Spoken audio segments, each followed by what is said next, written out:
بعض الأحيان بيقابلنا شخصين أو نوعين من البشر. النوع الأولاني هو الشخص الجاهل صاحب الصوت العالي أو الصاخب، شخص بيتكلم كتير.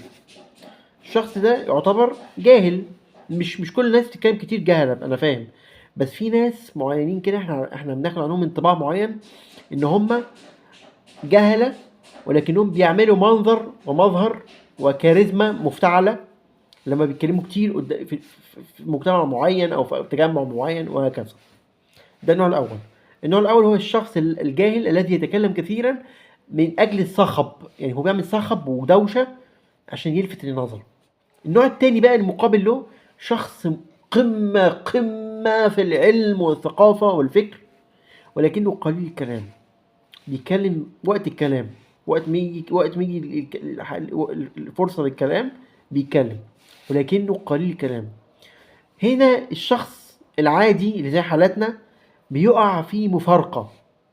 دلوقتي أنا يستحسن أنجذب ناحية الشخص ده ولا الشخص ده؟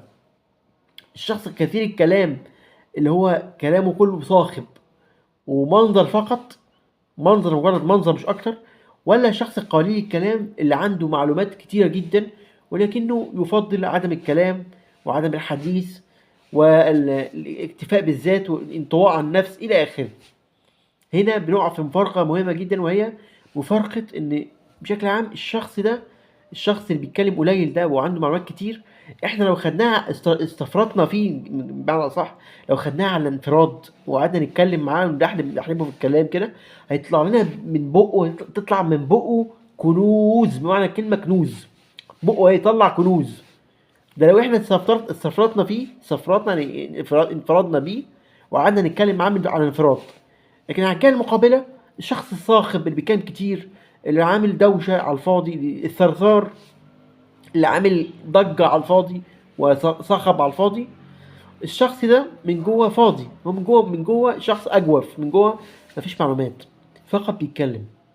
عشان كده أهمية الكلام وقت الحاجة والصمت في أغلب الأحيان أو وقت الحاجة. لأن بشكل عام أنت لو لعبت دور المستمع، اولا انت بتريح نفسك وبتريح طاقتك، الباور او الطاقه او الانرجي، بتريحها في حاجه اهم وهي الاستماع. متعرفش المعلومه. انا في معلومه انا سمعتها، احد الدعاء بيقول لك معلومه غريبه جدا. بيقول لك انت استمع قدر الامكان. احد الدعاء شفت له فيديو بيقول الموضوع ده، بيقول لك استمع قدر الامكان. انت بتعرفش المعلومه اللي انت تسمعها دي، اللي دخلت في ودانك دلوقتي ساعتها دي، مش هتعرف انت المعلومه اللي انت سمعتها دي، انت مش هتعرف اصلا انهي معلومه هتدخلك الجنه.